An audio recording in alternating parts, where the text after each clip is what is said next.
Por eso venimos a ti, sabiendo que tú eres Dios perdonador, lento para la ira y grande en misericordia. Señor, quita de nosotros toda mancha y purifica nuestras vidas y nuestros corazones, Señor, para ser gratos delante de ti, Señor. Queremos levantar nuestras manos limpias y sin mancha, Señor, como obreros que no tengamos nada de qué avergonzarnos, Señor Padre. Dios mío, en el nombre de Jesús, te damos gracias. Amén. Amén. Y quiero hoy que abran su Biblia en el libro de Colosenses,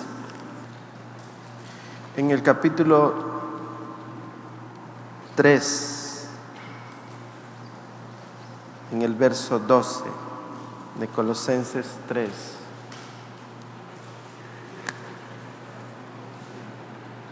Colosenses 3, verso 12. Dice así la palabra del Señor, la leemos en el nombre del Padre y del Hijo y con la santísima comunión de su Espíritu Santo. Vestíos, pues, como escogidos de Dios, santos y amados, de entrañable misericordia, de benignidad, de humildad, de mansedumbre, de paciencia, soportaos unos a otros y perdonaos unos a otros si alguno tuviere queja contra otro, de la manera que Cristo os perdonó, así también hacerlo vosotros. Amén. Pueden sentarse, mis amados.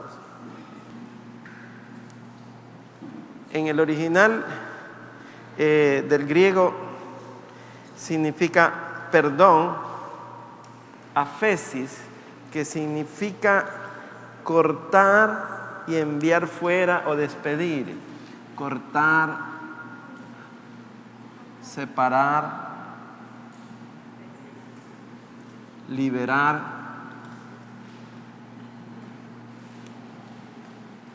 despedir. ¿Y qué es el perdón, hermanos?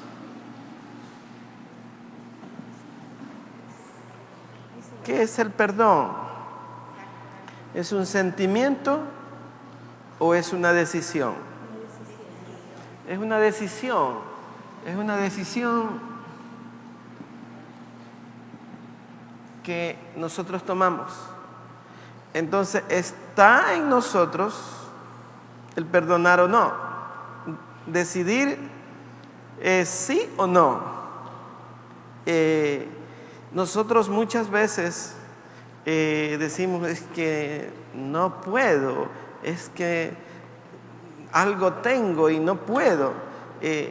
Podemos decir, es que no he decidido, que es algo más real. Tomar la decisión de perdonar o no es algo que es inherente a cada persona. O sea, es algo de libre albedrío para cada uno de nosotros. Por eso el texto que hemos traído en el verso 13 dice así, amados: soportados unos a otros y perdonaos unos a otros si alguno tuviere queja contra otro. Y ahí pone una comparación: de la manera que Cristo os perdonó, así hacerlo vosotros. Ustedes vean cómo el apóstol ilustra, antes de hablar del perdón, de una imagen espiritual del pueblo de Dios, porque está hablándole a la iglesia de Colosas y dice: vestíos pues como escogidos de Dios, y habla santos, amados y de entrañable misericordia, de benignidad, de humildad, de mansedumbre y paciencia. O sea, está hablando del fruto del Espíritu, pero del fruto que es relacionado con el perdón. Porque para perdonar hay que ser benigno, para perdonar hay que ser manso, para perdonar hay que tener humildad. Y eso son las cosas que la iglesia debe conocer. Ahora, le decía a alguien, el cristiano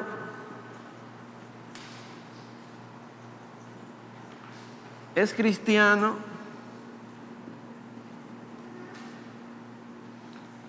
si no perdona.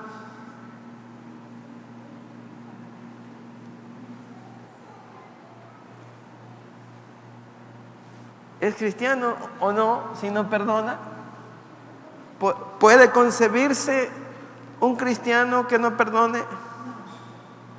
No. No. ¿Y por qué nos resulta tan difícil perdonar, amados? Muchas personas dicen no, porque después van a creer que soy débil, que no tengo carácter. Voy a hacerlo sufrir un poco y después lo perdono. Y ese pensamiento está en nosotros y nos alejamos de el razonamiento que la Biblia nos da para que podamos vivir bien. Porque hay cosas que la Biblia nos dice y que o cambian o alteran el orden de nuestra vida cuando nosotros no podemos perdonar. Y ya vamos a verlo bíblicamente, las razones que les estoy diciendo. Vayamos al libro de Lucas 6, en el verso 37.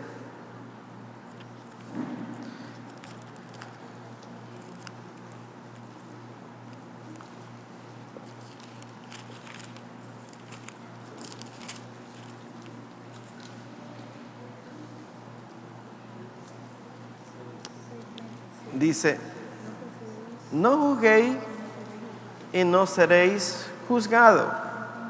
No condenéis y no seréis condenados. Perdonad y seréis perdonados. Entonces, bíblicamente, amados, tenemos una retribución por nuestro perdón. Usted perdona y también es perdonado. Eso trata de decir la Escritura. Si usted no perdona, tampoco será perdonado. Eso es bíblico también y tenemos que estar claros. Vayamos al libro de Salmos en el capítulo 18.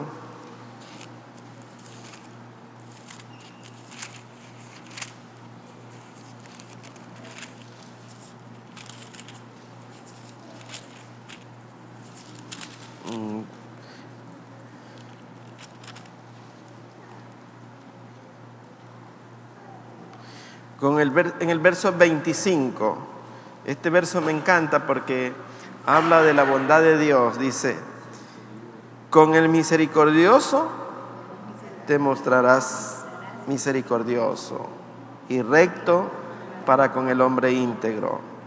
Limpio te mostrarás para con el limpio y severo serás para con el perverso.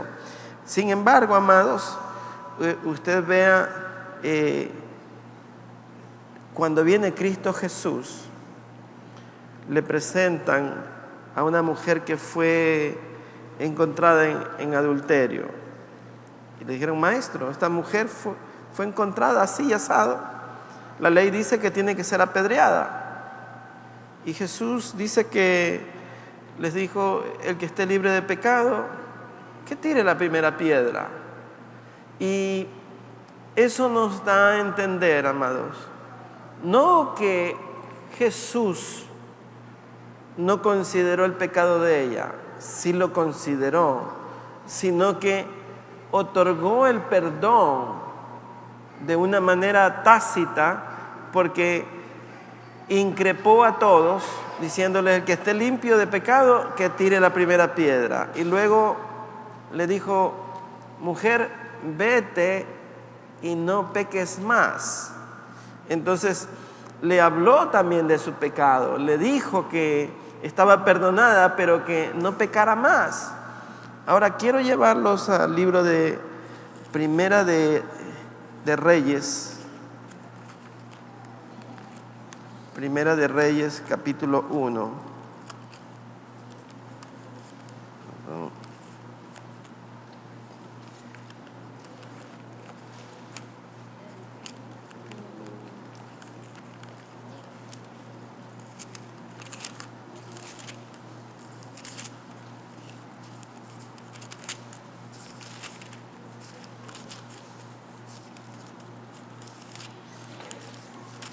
En el verso 52 me parece que es.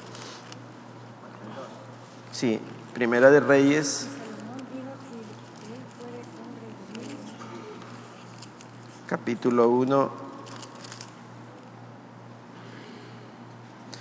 Dice aquí: y Salomón dijo: si él fuere hombre de bien, ni uno de sus cabellos caerá a tierra, mas si se hallare mal en él, morirá.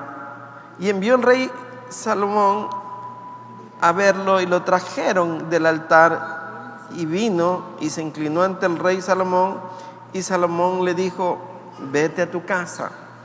Pero ¿de quién está hablando, amados? Está hablando de su hermano Adonías, que había hecho que un grupo de jóvenes corrieran delante de él, y invitó al sacerdote, a un militar, para que a él lo proclamaran rey cuando David todavía no había muerto. Aunque David estaba bien avanzado en edad, porque si ustedes ven en el verso 1 y 2 de este capítulo, dice aquí lo siguiente. Dice: cuando el rey David era viejo y avanzado en días, le cubrían de ropas, pero no se calentaba. Y le dijeron por tanto a su siervo: busquen para mi señor el rey una joven virgen, para que esté delante del rey y lo abrigue y duerma a su lado, y entrara en calor mi señor el rey. Y buscaron una joven hermosa por toda la tierra de Israel, y hallaron a Abisac, sunamita, y la trajeron al rey. Y la joven era hermosa, y ella abrigaba al rey y le servía, pero el rey nunca la conoció. Y ahí habla de la usurpación del trono de David, que estaba haciendo Adonías.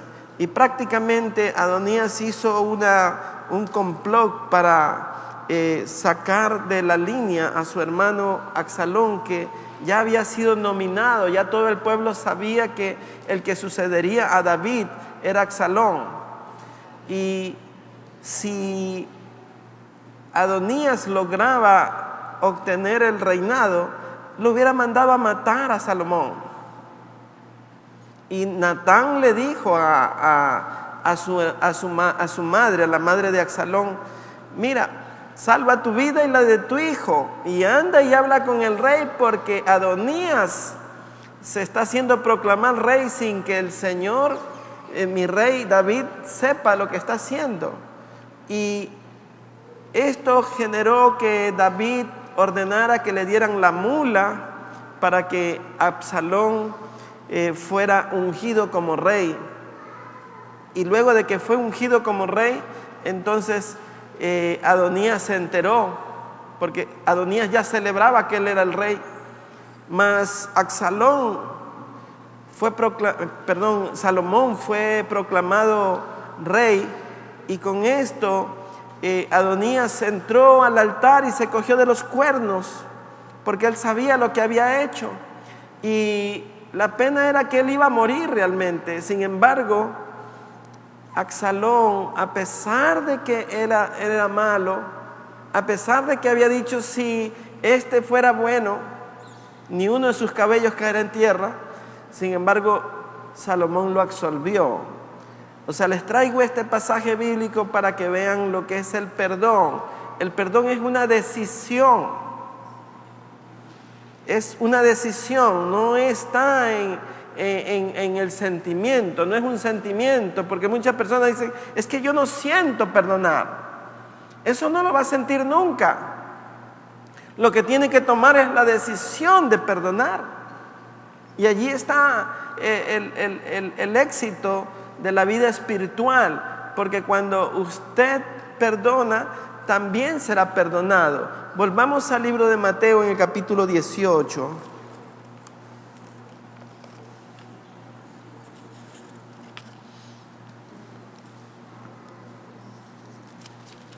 En el verso 15 dice lo siguiente: por tanto, si tu hermano peca contra ti, ve y repréndele, estando tú y él solos. Si te oyere, has ganado a tu hermano. Mas si no te oyere, toma aún contigo 1 o 2, para que en boca de 2 o 3 testigos conste toda palabra.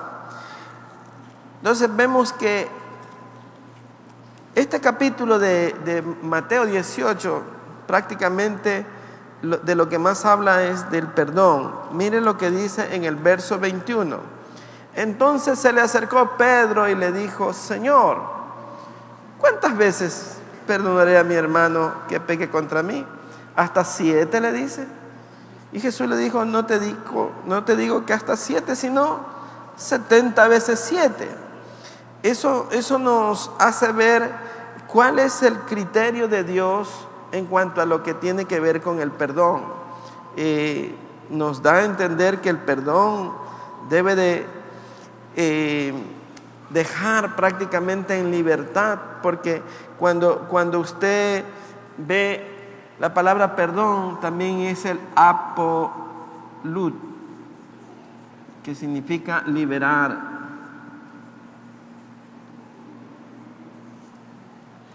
Liberar. Usted libera a la persona de su corazón para que verdaderamente ella sea libre, porque de lo contrario usted está reteniendo las cosas y allí es el problema. Veamos en el libro de ahí mismo en Mateo 18 dice en el verso 35: así también mi Padre Celestial hará con vosotros si no perdonáis de todo corazón cada uno a su hermano sus ofensas. Y está hablando de la parábola de los 2 deudores, como el uno oprimía al otro, y sin embargo Dios manifiesta que le fueron perdonadas las deudas que tenía el uno, y el otro que le debía no quiso perdonar a alguien que le debía muy poco. Y vemos que al final dice: entonces su señor enojado lo entregó a los verdugos hasta que pagase todo lo que le debían. Así también mi Padre Celestial hará con vosotros si no perdonáis de todo corazón cada uno a su hermano. Vayamos al libro de Mateo, en Mateo 6. En el verso 14.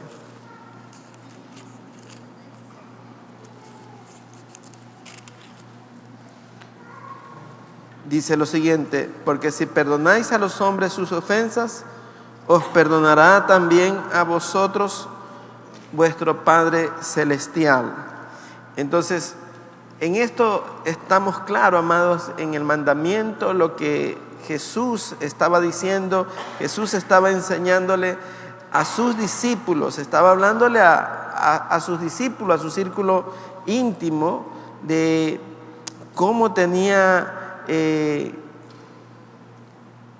pueblo de Dios que perdonar. Acuérdense que en este capítulo Jesús estaba enseñándoles sobre la oración, y termina la última parte justamente en esto. Dice el verso 12, dice: y perdona nuestras deudas como también nosotros perdonamos a nuestros deudores.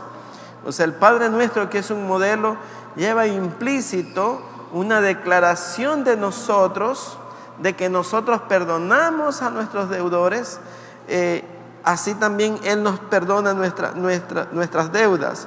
Entonces, cuando nos damos cuenta, todas nuestras deudas fueron llevadas a la cruz y ahí no quedó ninguna pendiente. El Señor perdonó todo. Miren lo que ocurre cuando no se perdona.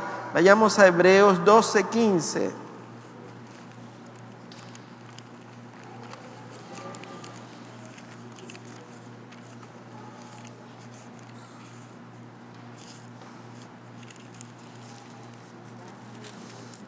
Dice: mirad bien, no sea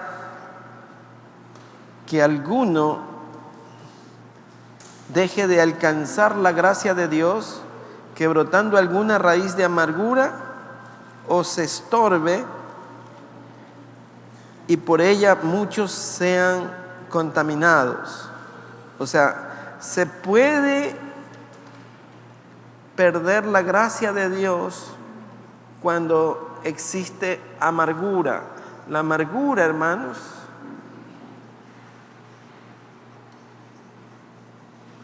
es un veneno del alma.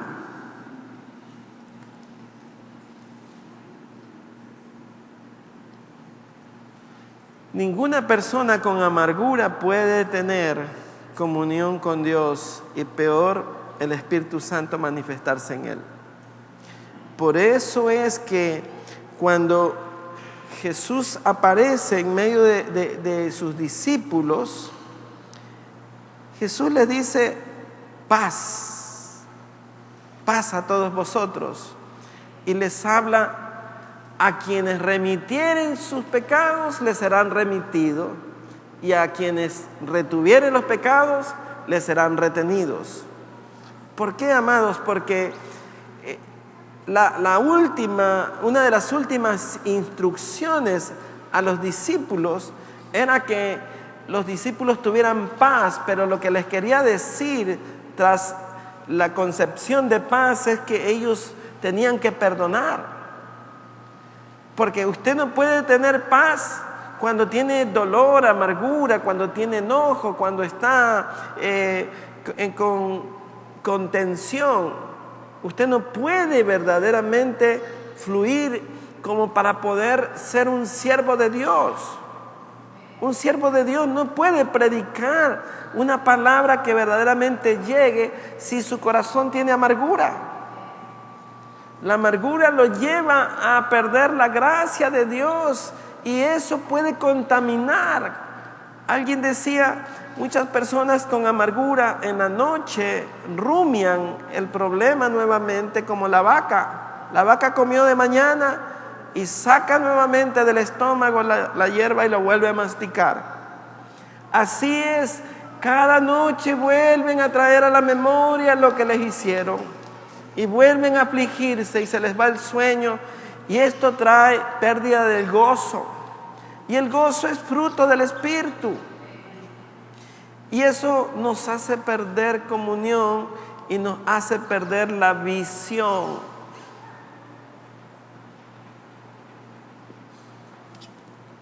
Usted pierde la visión. Vayamos a Primera de Juan, el capítulo 2. Primera de Juan 2.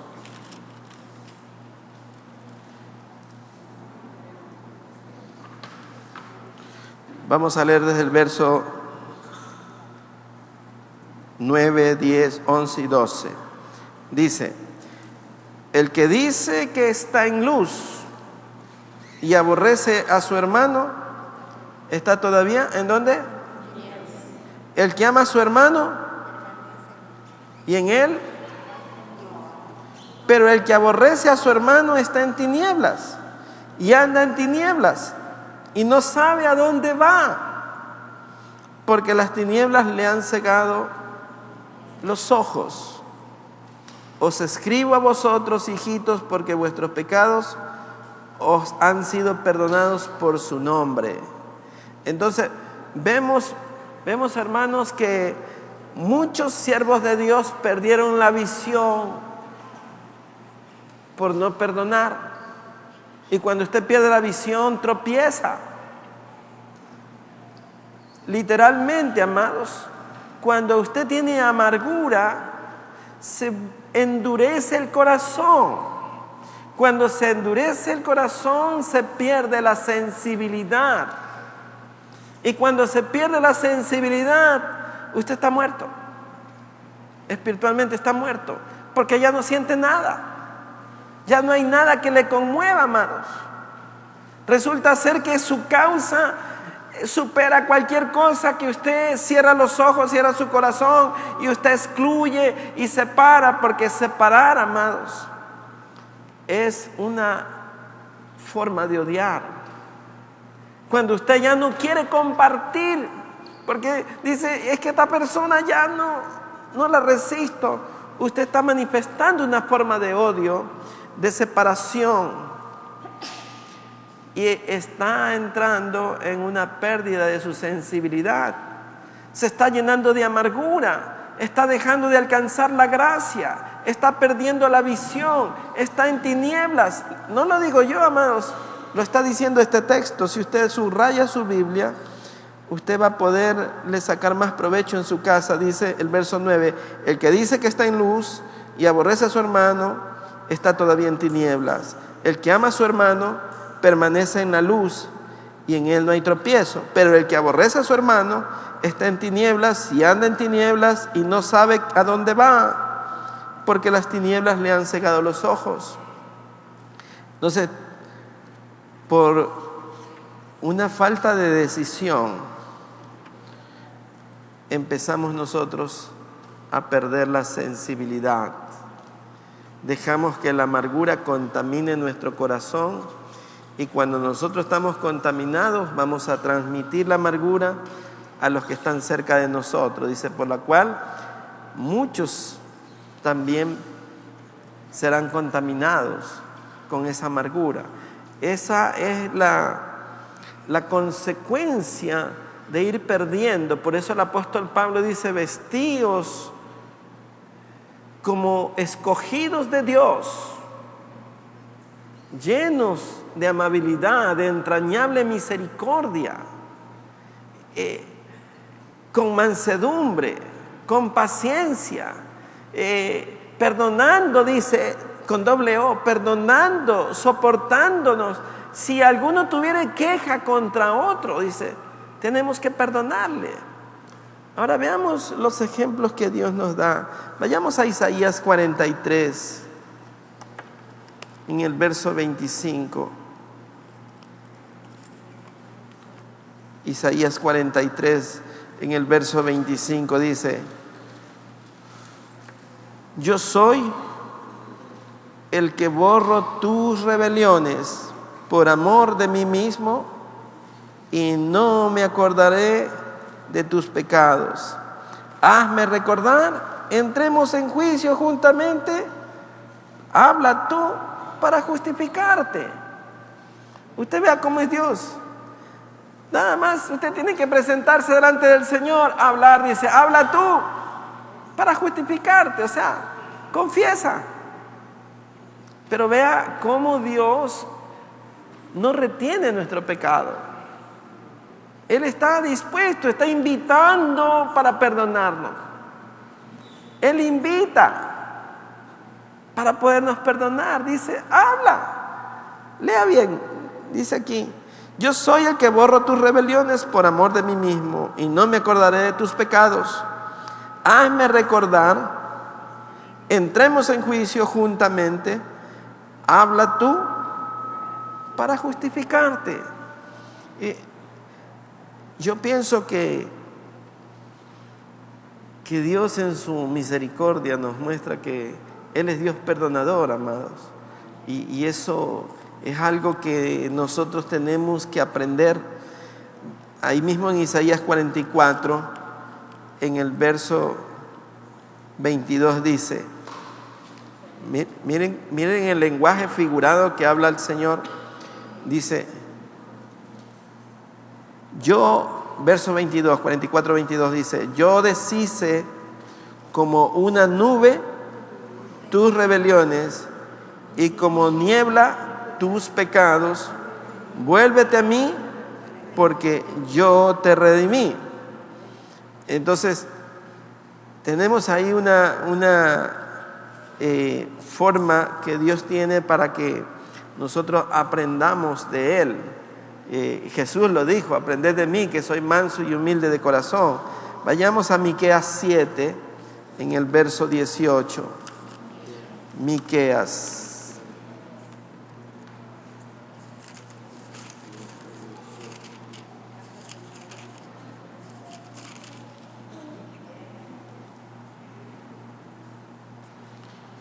Miren cómo escribe el profeta, dice: ¿qué Dios como tú, que perdona la maldad y olvida el pecado del remanente de su heredad, no retuvo para siempre su enojo, porque se deleita en misericordia? Él volverá a tener misericordia de nosotros, sepultará nuestras iniquidades y echará en lo profundo del mar todos nuestros pecados. Formidable, amados, maravilloso. O sea, Él volverá a tener misericordia. Él se deleita en misericordia, no retiene para siempre el enojo. Usted vea, amados, nosotros somos, pero a veces que andamos enojados y el enojo nos dura meses, años para algunos. Hay dentro de los matrimonios a veces cosas que están allí. Yo, eso sí no le perdono, eso sí. O si no decimos, le perdono pero no me olvido de esto. Pero mira, aquí dice que Dios se olvida. Dice que se olvida. Entonces, el perdón, amados, es el fundamento de la vida espiritual de todo cristiano. Un cristiano sin perdón es un cristiano que dista mucho de serlo. Más bien podemos decir que solamente es un oyente, porque el cristiano tiene que perdonar genuinamente. El perdón debe de ser genuino, de verdad, olvidándose las cosas para no volver a afligirnos nosotros mismos. Porque cuando usted se acuerda de lo mismo, entonces viste otra vez y vuelve a tener la misma canción. Y se pasa con la misma canción toda la noche. Y se aflige, y se aflige, y se aflige. Y usted no libera, no corta, no separa. Usted no remite, sino que retiene el pecado. Usted tiene que remitir. Por eso la Biblia dice: todo lo que atares aquí en la tierra es atado arriba en los cielos. Entonces usted tiene ahí, está ligado, está ligado. No hay forma de cambiar esa situación hasta que usted no suelta y no libera, no hace esto, amados. Por eso muchos cristianos no pueden crecer. Su aflicción, su amargura les trae dureza en el corazón. Por eso usted vea que hay personas que divagan en lo espiritual. Usted vea, pero ¿cuándo va a dar fruto esta persona? Puede que sea puntualito, asistente a todos los servicios, diezmador, pero en él no hay esa paz. Acuérdese que el Señor Jesús dijo: paz. Lo primero que les dijo a sus discípulos cuando se les pidió: paz a vosotros. A quienes retuvieren los pecados les serán retenidos.